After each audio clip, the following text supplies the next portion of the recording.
Hi, to follow this documentation, you need a basic understanding of Linux system administration, cloud computing,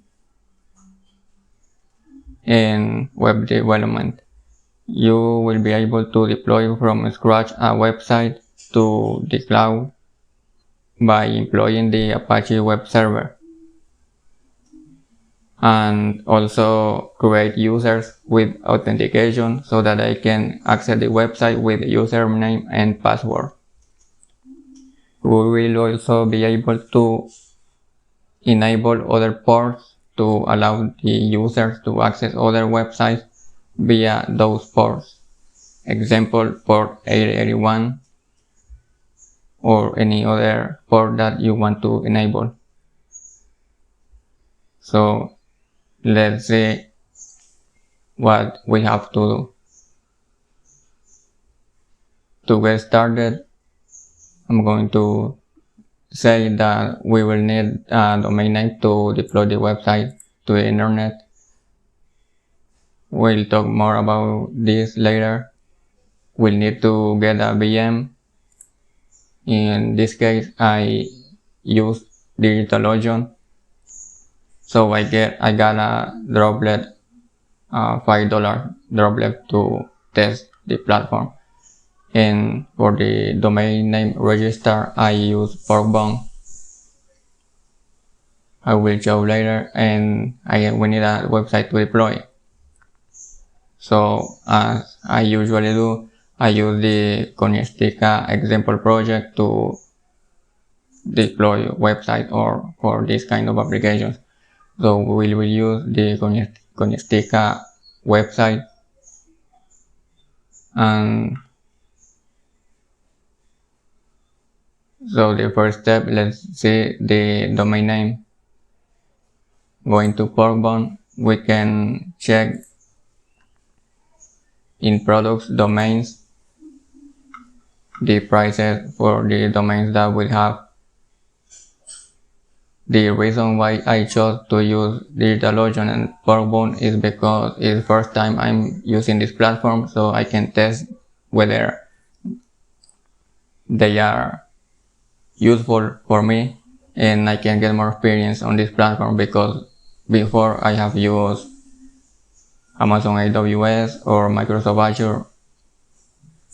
So I want to explore these options, because for example Porkbone has a really cheap set of prices.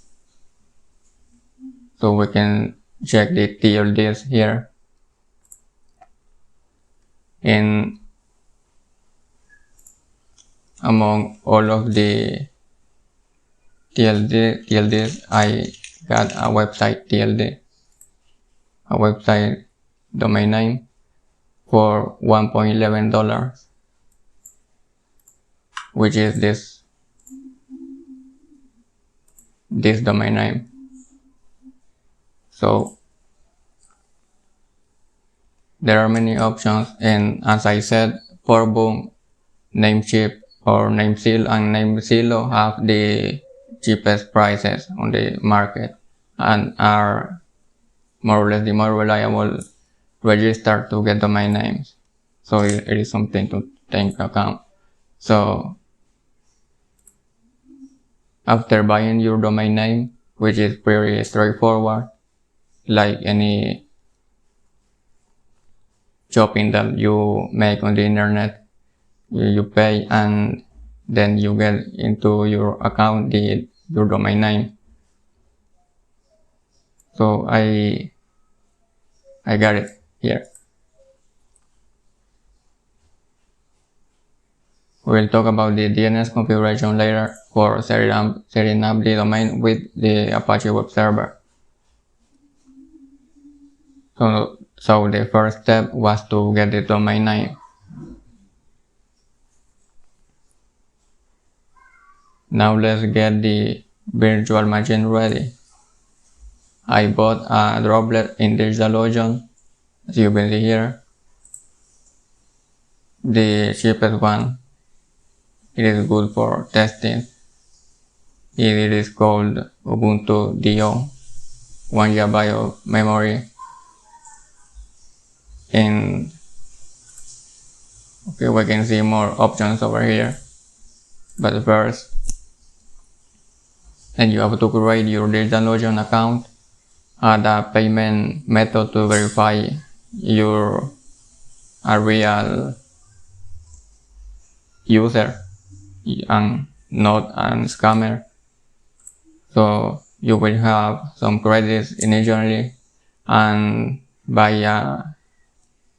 a virtual machine or a droplet with those credits. But you can use any other service that you have available or you want to use. For the virtual machine, I connected to the virtual machine via PuTTY. I have to say that the configuration is a little bit more job than Microsoft Azure or AWS. For example, when I created this droplet, I had to generate the SSH keys on my own. When I'm creating an Azure or AWS VM, these keys are generated automatically, so I can download them. It is a little bit more of a job, but it is a good option if you take into account the use cases for infrastructure as a service. So here in PuTTY, I have the section here, and you can see here I have the public IP of my machine here, 162.171.65 port SSH 22, the SSH port, and I have other section here for the root user and the Toby user. We don't want to access a machine with the root user because it's the original user that has all of the access to a system, and we can make a mistake. And since we would be using the root user, it would give us too much power to the system. That would be terrible. So it is not recommended to use the root user. So here, one of the first steps after entering first tower, you're going to log in as root, and then after creating the normal user with sudo permissions, you will access with the user. So I'm going to open the connection and enter the password.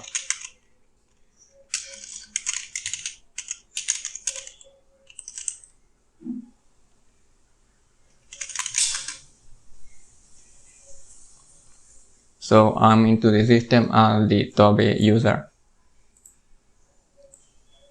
But first of all, you have to access with root because it is the default user that will be available.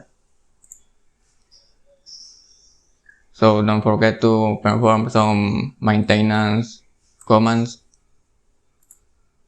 You access to your VM, and it is really recommended to use SSH to access to the virtual machine because username and password is basically not an authentication method because anyone can have your username and password, but your private keys are, as the name is stated, is more private. So you will have to create the SSH key and also the other user to access the VM. So you can follow these commands to add a new user and then add it to the sudo group. Then I got it, and make some other things like disabling the password authentication, and then after that you will be able to access your system properly via SSH and the new user that you have created. let's see, one of the first steps for continue and carry on with this configuration is setting up the firewall to make a more secure connection to the server. So let's see what I have here. Status.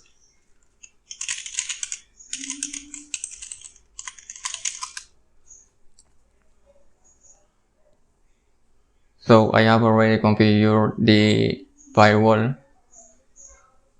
So you will follow this setup to get to something like this. And take into account that you have to make sure that you don't get locked out of your virtual machine, because this happens many times. And it will happen to you if it is first time doing this. So I added to the documentation that step. Make sure the firewall will allow you to connect via SSH, since this is a common problem when starting with configuring these machines. So you can check with UF app list the applications that you have available. So it will show you the OpenSSH application. Then what you have to make sure is to allow the OpenSSH application, which it is here. Then the application is here. You know that you will be able to access to the VM later if you close the connection, because it is if you enable the firewall but you don't add your SSH connection, you will be locked down from, and you won't be able to connect to your VM, because the firewall won't allow any connection at all. So this is the order in which you have to execute the commands. Allow OpenSSH, which is the application, and then enable the firewall, and we check the status. It will show something like this. So the next step is to install the Apache web server. Then perform, update, install Apache 2, and you're going to create a new directory to deploy the website. We can see that here. For example, you will deploy your website into these directories var www, and here I have two websites running, operating systems.website and another website that we're going to deploy. I actually already deployed in the port 8081. So we can see here that I have the public directory to serve the website and the contents of the website to the public directory, which is what is deployed here. But first I have to access my username and password to access to the website as a user that it is configured here into the web server.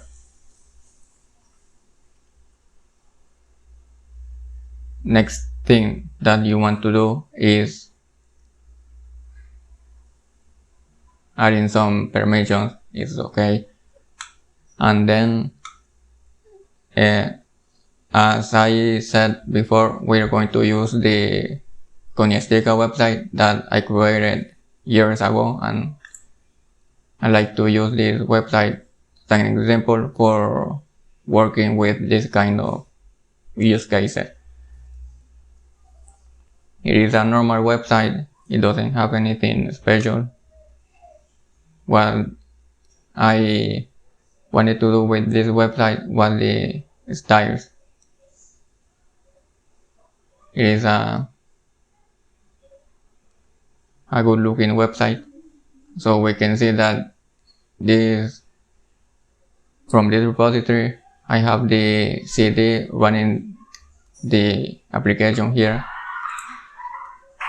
at my website. It is deployed, so what we're going to have is something like this.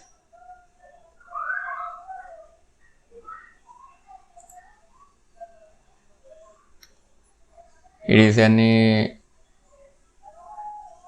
application that it is going to be built with the npm1 build prod command to tell Webpack to create the production package for running this website, and that distribution is what is shown here. It is what is going to be deployed because it is the production version of the website that is built by the Webpack system. So then clone the repository into the VM. The root directory, I have the website, the repository here. It is here. And then you will have to install Node. I recommend using npm, which is Node Version Manager, and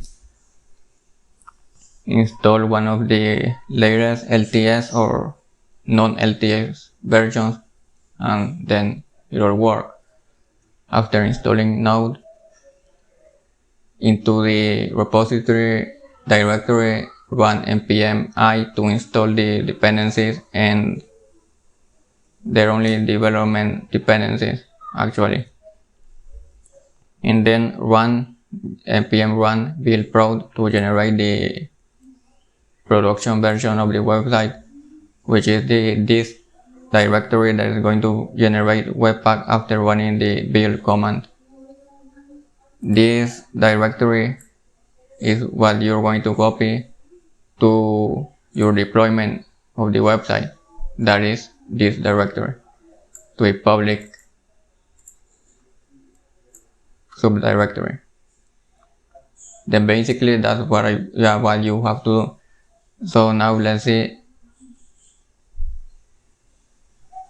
the virtual host. Virtual host is something really useful for Apache web server because this is the configuration for one standalone individual website.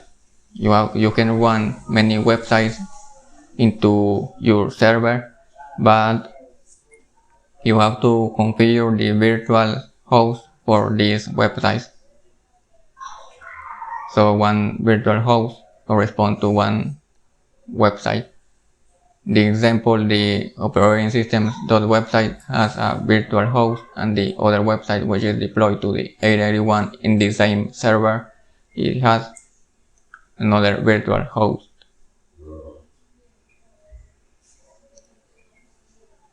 So you have to follow these instructions here. Let's see, for example,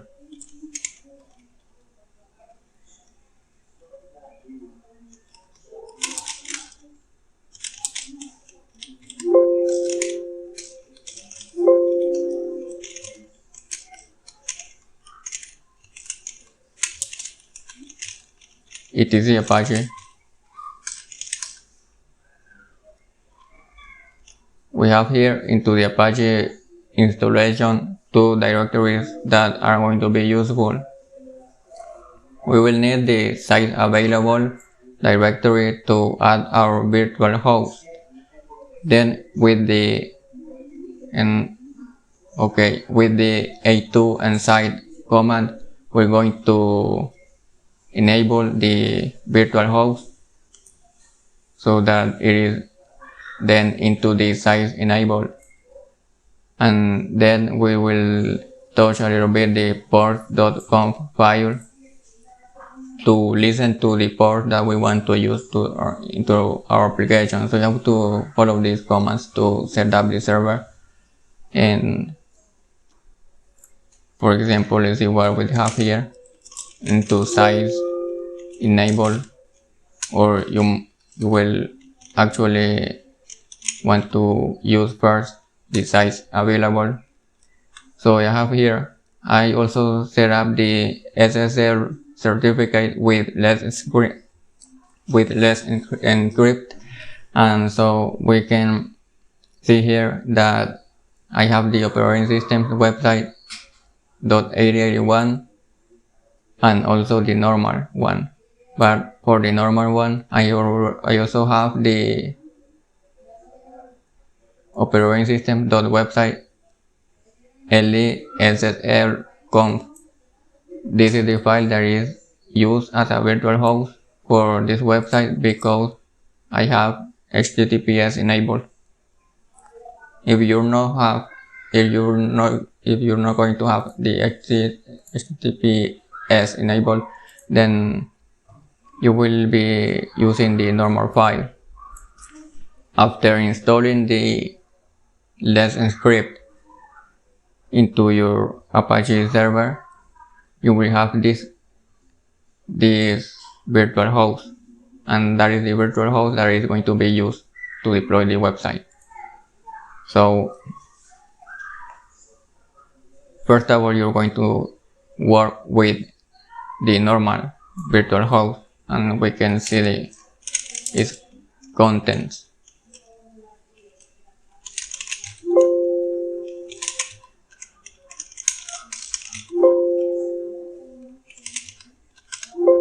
And you will have something like this: port 80.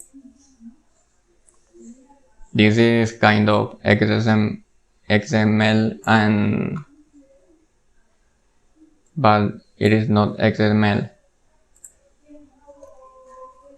So you have to add this directive to configure the Apache web server. For example, one of the most important that you want to use is the server admin.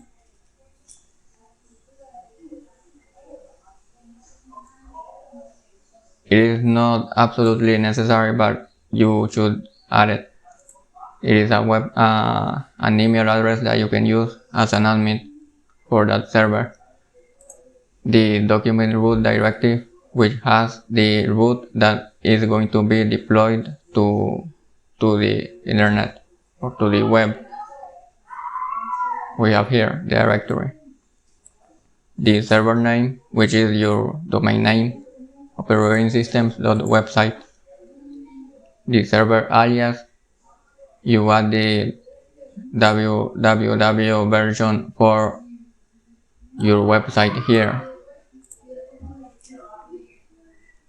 And basically after that, you don't have to do anything else. So you follow the documentation, and of course you have to allow the ports that you want the outside world to use. This is similar to the networking configuration in Azure or AWS for inbound and outbound ports.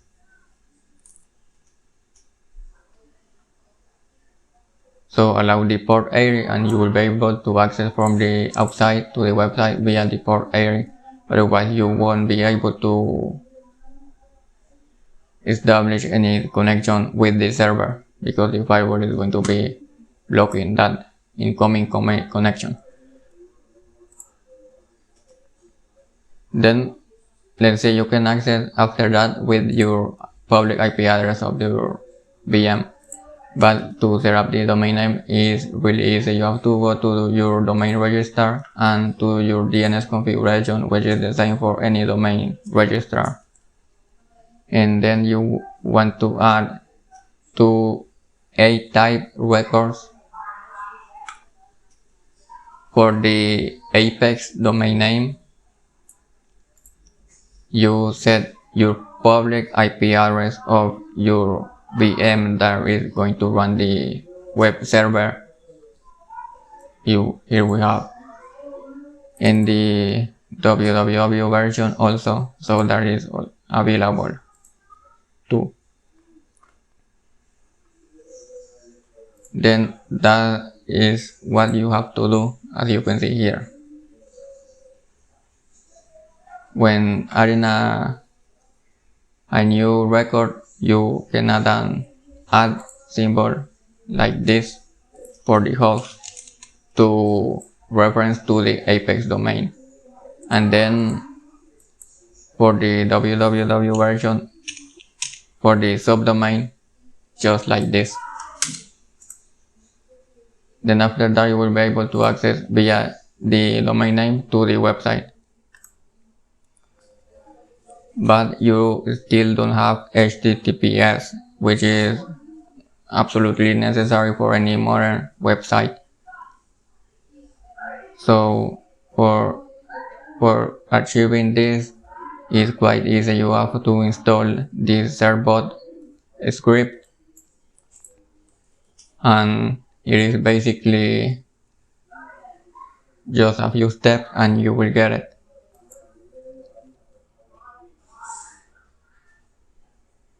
You have to enter some information like your email address for renewal configurations or notifications, and after that your SSL will be available.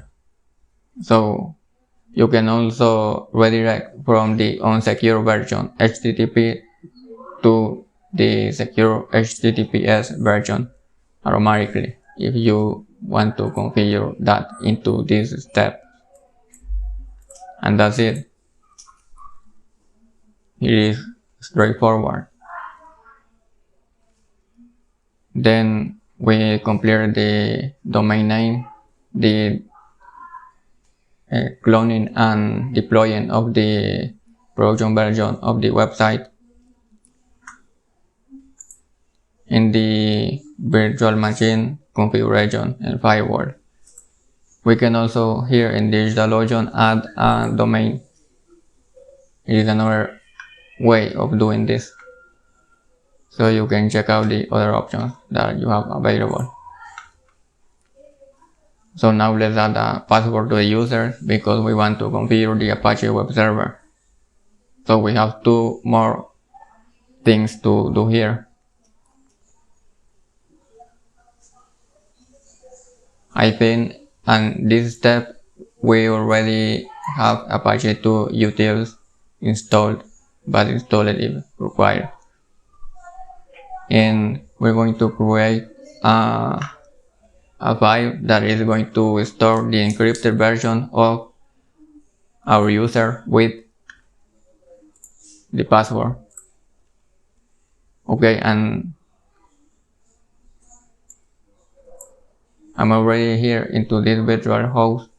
I can show you that after creating the passwords, storing them safely, you will have some response like this. I created 3 users, admin, Toby, and DO. So I can access with those users into the website. And you will be updating the virtual host. Remember that you now have HTTPS enabled, so the virtual host file is actually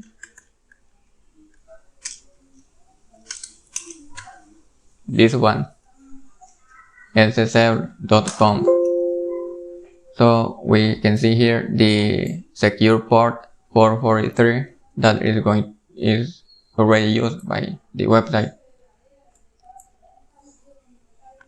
And we have basically the same configuration. So what you're going to update here is add to the virtual host the auth type, basic, and an auth name, and this other directive is important, the required valid user here.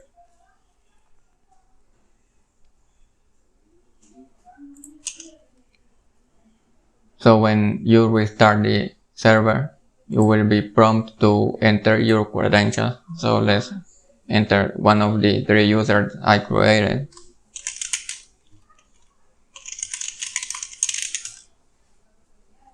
And here we have the access to the website. Okay. this has a cache to remember the credentials, so we'll be able to access after that to the website, but you can make other tests. If the password is or the username is incorrect, it won't access to the website at all. You can create an incognito browser tab to test that use case.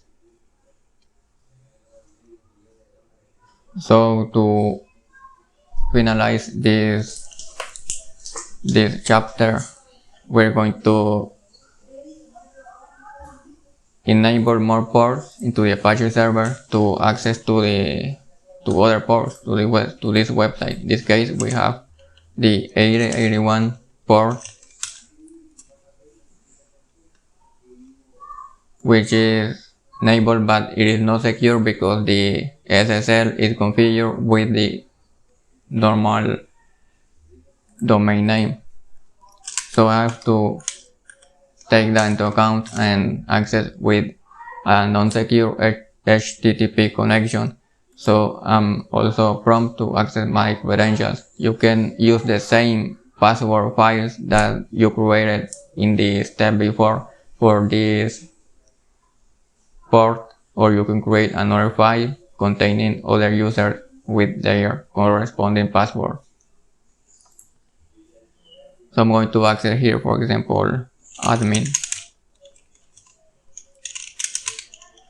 operating system, o sistemas operativos. So I was able to enter to the other website via the port 8081.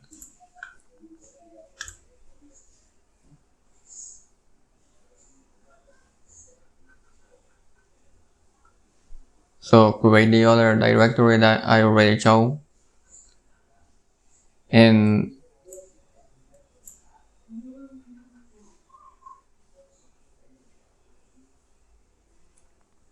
remember the virtual host, and also to enable the virtual host, so it goes from size available to size enabled, and restart the Apache server. And then something else that you have to do here is the ports.conf file. So we can see here we have by default the 80 port, the port 80, and we will add the other ports that are required with this line, listen 8081. You should add your port below the other listen items to tell the Apache server to listen to those ports. And that is the configuration that I developed.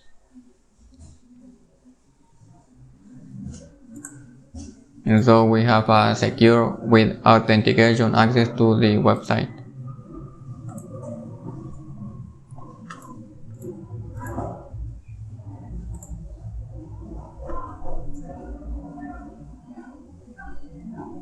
Finally, we can say that Linux system administration was developed by using DigitalOcean, by acquiring a VPS, a Droplet, and buying a domain name at Porkbone. Also setting up the firewall rules to enable a more secure server and only allow the ports that are going to be used by the web server. And additionally, we also have a SSL configuration to make a secure deployment of our website, and so to allow our users to be secure too. And also added a configuration for another port to listen to, so that our users can access to the website via other ports and also be able to access to other websites that can be simultaneously deployed into the same web server, into the same machine, and be accessed by these users that have available our credential system that we register at our virtual machine. By setting up storing the encrypted version of the user credentials, that is the user name and password, into the encrypted file that it is stored safely into the Apache web server, so that the website can only be used by authenticated users.